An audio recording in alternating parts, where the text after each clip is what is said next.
kami kelas 11-4 kelompok 4. Nah, di sini kita akan reaction debat antara Cawapres 2024. Di mana yaitu calon debat kali ini yaitu Pak Gibran, Pak Muhaimin, sama Pak Mahmud. Dr. Honoris Causa Haji Abdul Muhaimin Iskandar.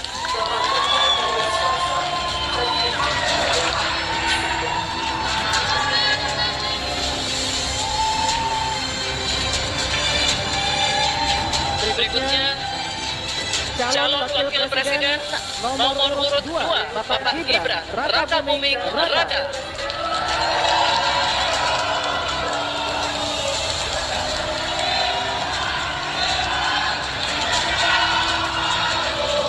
Calon wakil presiden nomor urut 3 Bapak Profesor Dr. Haji Muhammad Mahfud MD.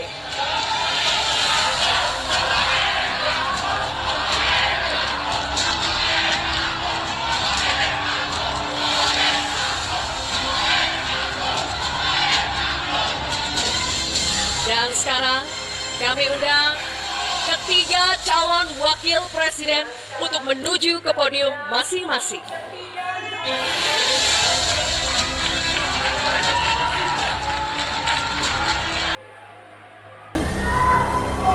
Langsung saja kita akan mulai debat keempat calon wakil presiden pemilu tahun 2024.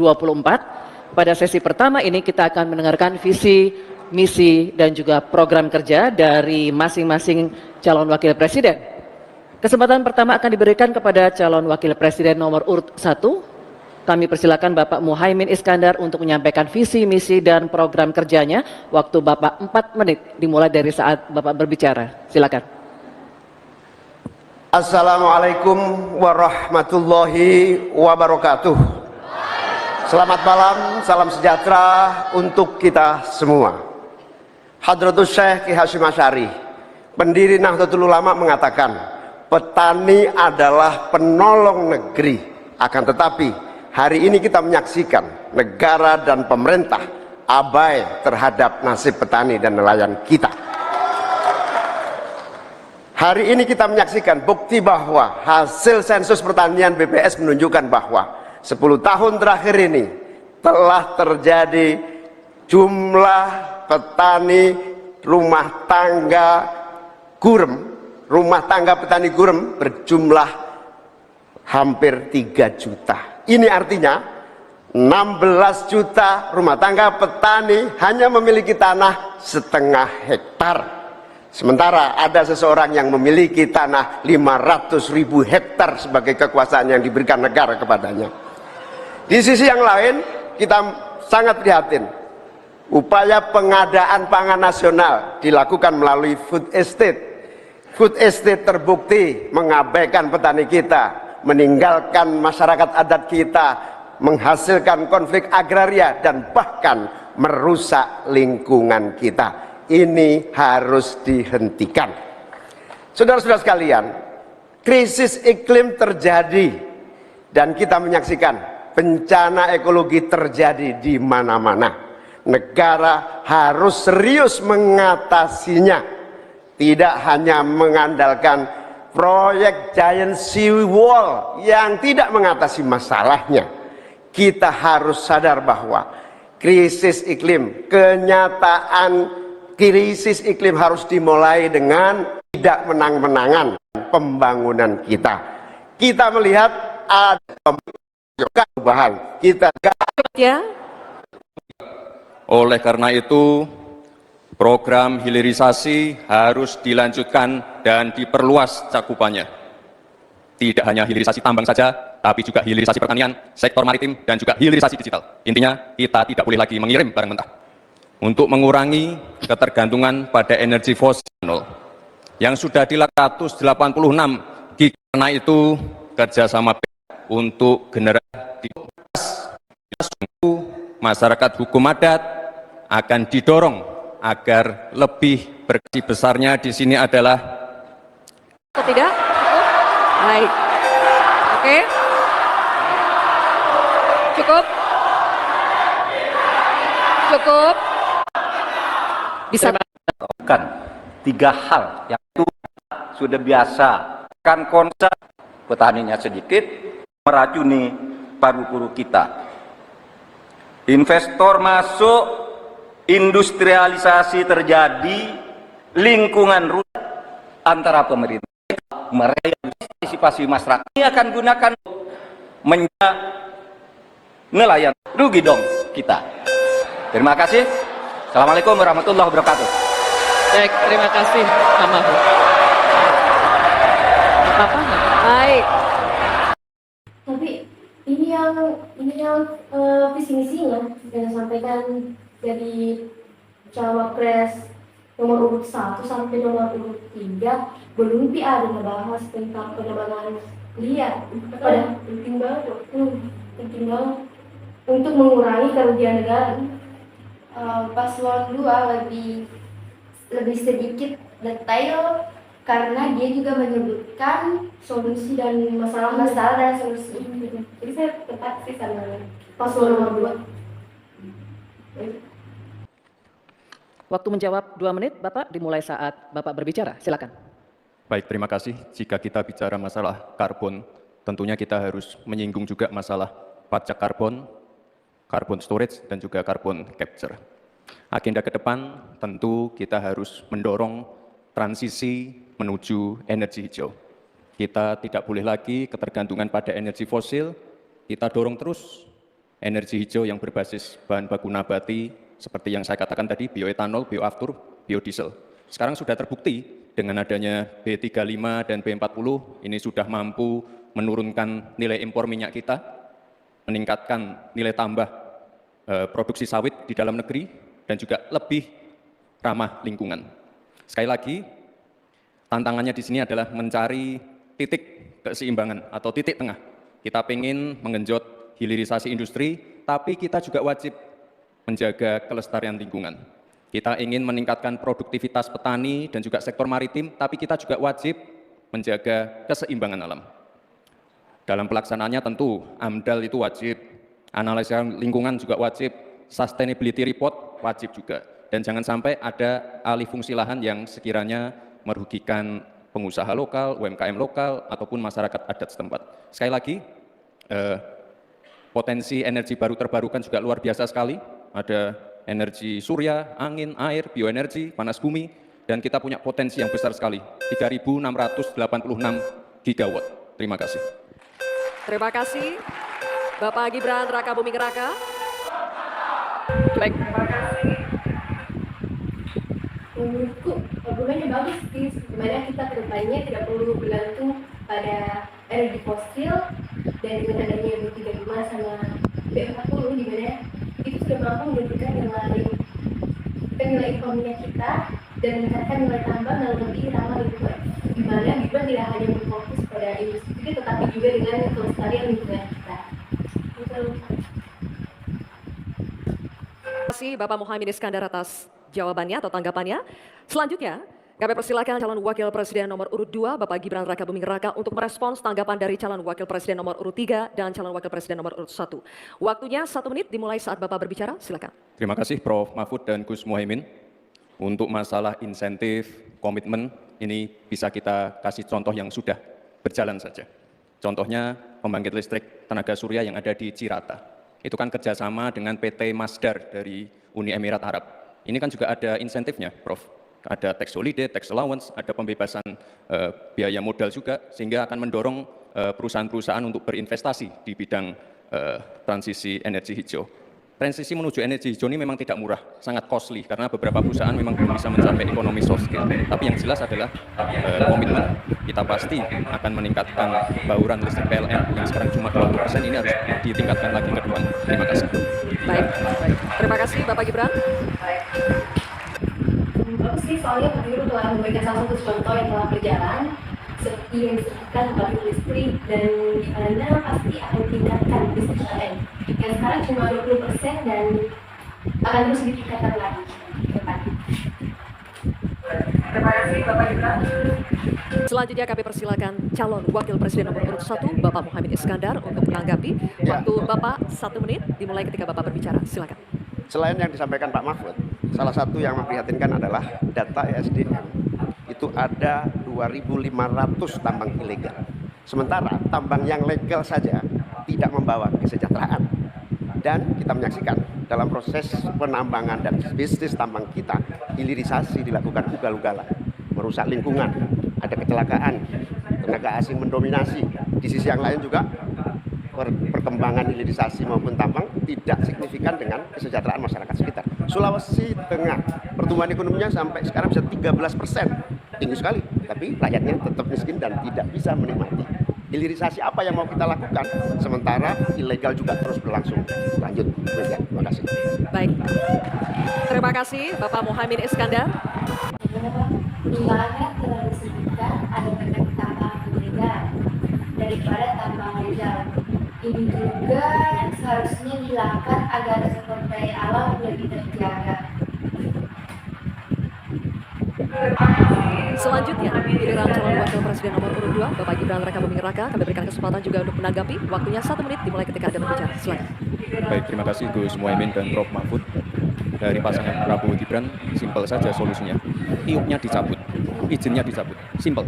Karena sesuai Undang-Undang Dasar 1945 pasal 33 ayat 3 dan 4 dan juga Pancasila sila 4 dan 5, kita ingin sumber daya alam ini dimanfaatkan sebesar-besarnya untuk kemakmuran rakyat. Dan juga kita harus menjalankan Permen Investasi nomor 1 tahun 2022. Intinya kita ingin perusahaan-perusahaan besar ini bisa menggandeng UMKM lokal, pengusaha lokal, jadi mereka tidak besar sendiri, tapi ikut membesarkan warga lokal, pengusaha lokal, dan UMKM setempat. Terima kasih. Masih ada waktu, Pak Gibran? Cukup atau lanjut? Cukup? Baik. Terima kasih. Selanjutnya. Betul yang dikatakan Gibran, seharusnya sumber daya alam harus dimanfaatkan sebesar-besarnya untuk kemakmuran rakyat. Komunitas dan produktivitas. Pertanyaannya, bagaimana strategi paslon untuk menghadapi dampak perubahan iklim terhadap produksi dan kualitas gizi pangan? Waktu menjawab 2 menit, Pak Muhaimin dimulai saat berbicara. Silakan. Saudara-saudara sekalian, tanpa krisis iklim pun persawahan pertanian kita tidak memiliki air dan irigasi yang memadai. Bahkan dia lebih fatal lagi dalam mengadakan pengadaan pangan nasional, petani tidak dilibatkan dan bahkan hanya melibatkan korporasi. Ini yang harus kita rubah.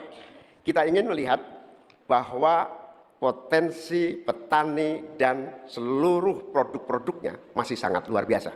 Mulai dari pengadaan lahan yang memadai. Dalam arti lahan-lahan yang ada melalui reformasi agraria.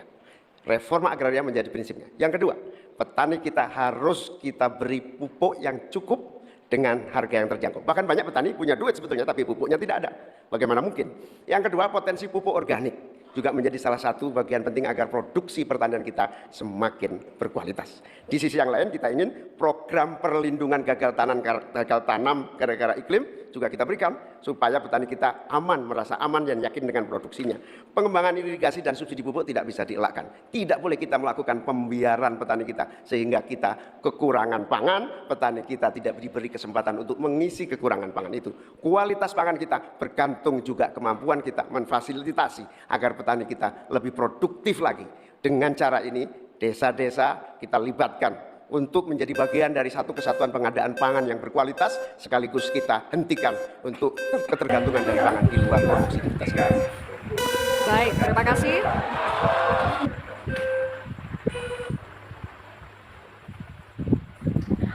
Sebenarnya lebih fatal dalam pengadaan pangan nasional. Petani tidak dilibatkan dan bahkan hanya melibatkan kultivasi. Dan benar, ini seharusnya yang diubah, bahwa potensi petani dan seluruh produk-produknya luar biasa.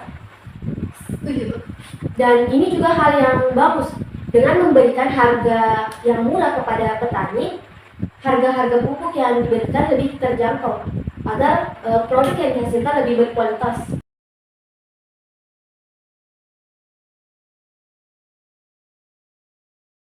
Selanjutnya, kami persilakan calon wakil presiden nomor urut 2, Bapak Gibran Raka Buming Raka untuk menanggapi. Waktu Bapak 1 menit dimulai ketika Anda berbicara, silakan.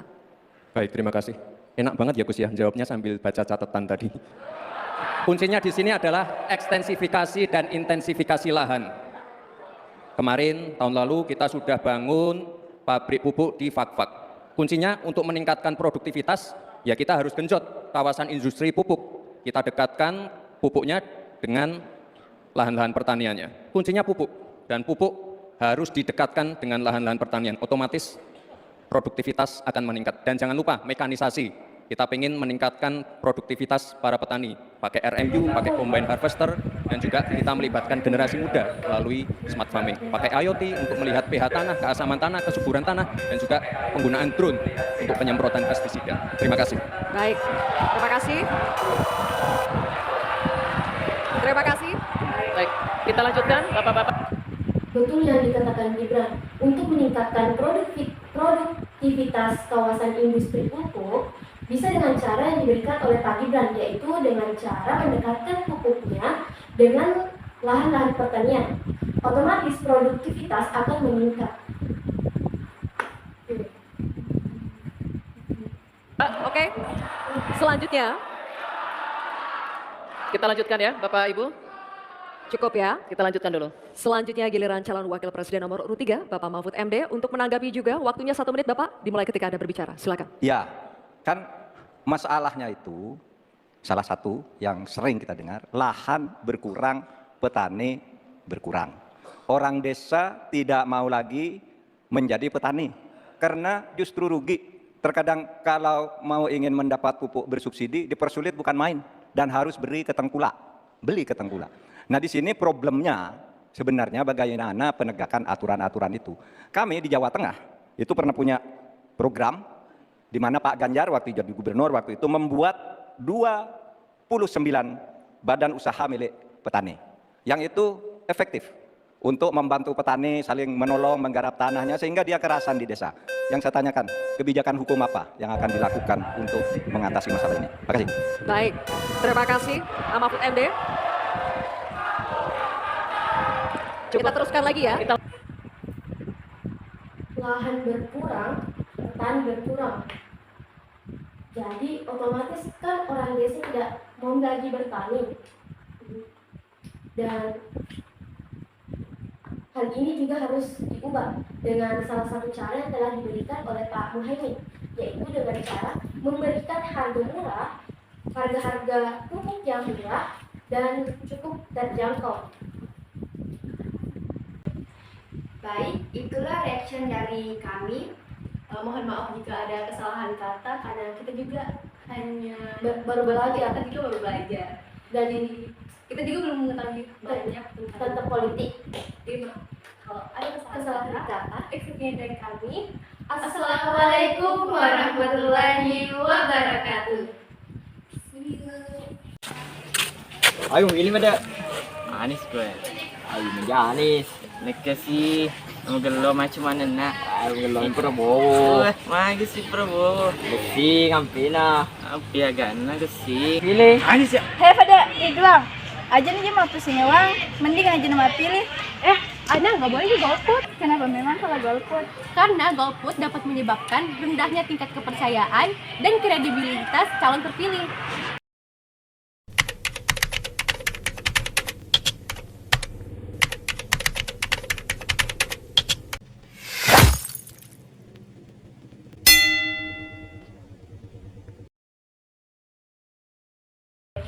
Kami, mohon maaf jika kami ada kesalahan kata, saya kami tidak masih belajar. Jika ada kesalahan, karena kami juga masih pemula. Apa ya? Masih belajar. Masih belajar. Oh, mati. Itu. Kalau apa ya? Apa ini dong? Pilih Anis ya. Pada Ridwan, mana kerja mau pengiwak kok? Ay mending aja mau pilih. Hai, anu mati. Udah 3 ya. Assalamualaikum.